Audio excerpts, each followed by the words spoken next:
and House GOP oversight, House oversight. They're going to probe an alleged White House cover-up in President Biden's mishandling of classified documents to help Democrats before the midterms, also to avoid a special counsel. They were trying to avoid that in the cover-up. Also, sources say House GOP, they're talking subpoenas of White House officials and reports multiple locations are being probed.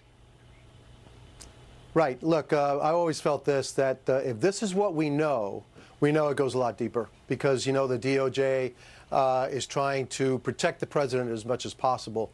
So, yeah, I'm very happy that, you know, Congressman Jordan and Comer are going to be looking into this and really diving into it. There's a whole lot of things that we need to look at President Biden, President Biden's family, and his business ties, especially business ties to Russia, to China, to Ukraine, and other areas, and how this president could be compromised. So some of the documents involved were top secret documents about Ukraine, about the UK and Iran.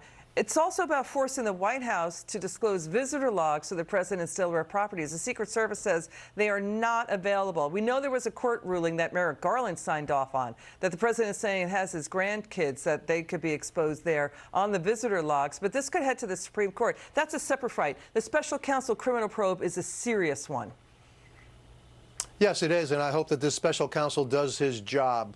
Somebody here did something wrong. Look, this is the vice president, and you know what's ironic about it, you know, what goes around comes around, and the vice president doesn't have the same kind of powers to declassify information as the president does. The president's Mar-a-Lago compound is guarded by Secret Service agents. It was in a locked storage area. Apparently, you know, some of this stuff, some of these documents were in Joe Biden's, you know, garage next to his Corvette. That doesn't sound like it's a very secure place to me. And so, yeah, like I thought, you know, this is just the tip of the iceberg. There's a lot more here, and a lot more embarrassing and maybe criminal, wrongdoing here by the president or people in his staff. Watch Florida Governor. Let's move to Florida Governor Ron DeSantis. He's firing back at the White House criticism of him for deploying the National Guard. Watch him fact-check the White House critique here. It was about helping the U.S. Coast Guard dealing with illegal immigrants coming into the Florida Keys and more. Watch this. We've seen Governor DeSantis do political stunts.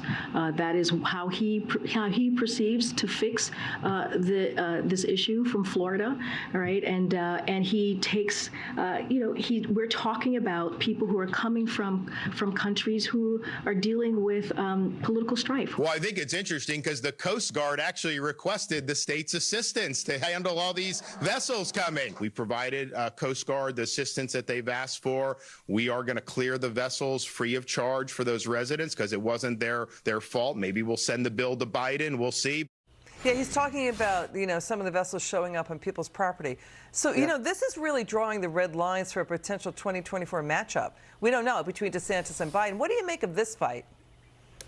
Well, look, the governor is 100% correct. I was at a briefing today with the Coast Guard, and the state of Florida is part of the task force that deals with immigration issues here in the state of Florida. And they've got to a point where, yes, they need help from the state, from the local authorities to deal with this massive influx that we're having now coming through the Straits of Florida. And so the governor is absolutely right. This is just the normal procedure where the federal government asks the state of Florida for help because, frankly, they need it. And why do they need it? Because of Biden's failed policies. That's the reason why this is happening, not only here in Florida, but at the, in Texas and California and the southern border. Yeah, Congressman, he's saying it's straining local law enforcement and local resources, hospitals and schools. I mean, we want immigration. We're an open arms nation.